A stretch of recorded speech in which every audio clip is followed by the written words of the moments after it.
Bike पर किस करते दिखे लड़का लड़की। बिहार के खगड़िया का वीडियो मचा रहा तहलका।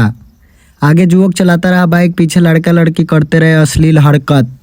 खगड़िया से एक हैरान करने वाला वीडियो आई और इस वीडियो का वायरल होने के कारण बाइक पे बैठे प्रेमी और प्रेमिका है। और आप लोग को बता दें कि एक बाइक चला रहा है और दूसरे प्रेमी और प्रेमिका पीछे बैठकर किस करते हुए जा रहे हैं। इस वीडियो का वायरल होने का मेन कारण यही है। तो सबसे पहले आप लोग इस वायरल वीडियो को देखिए।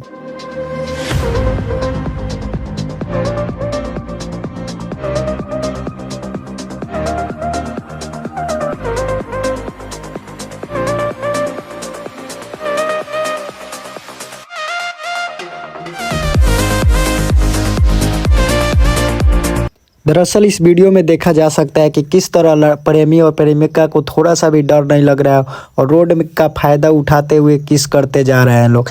यह वायरल वीडियो बिहार के खगड़िया का है और आप लोग को बता दें कि बिहार और कुछ में भले पीछा है बट ये सब करने में बहुत आगे चल रहा है। जैसे कि आप लोग देख रहे होंगे बाइक का नंबर भी दिख रहा है, जैसे कि आप लोग देख रहे होंगे। और ये वीडियो आप लोग क्या कहना चाहेंगे कमेंट में बताइए। और ऐसे ऐसे लोगों का पे कार्रवाई होना चाहिए और वीडियो को जितना हो सके उतना ज़्यादा शेयर कीजिए ताकि ये वीडियो सभी लोगों ने देखे और इस पे कार्रवाई किया जाए।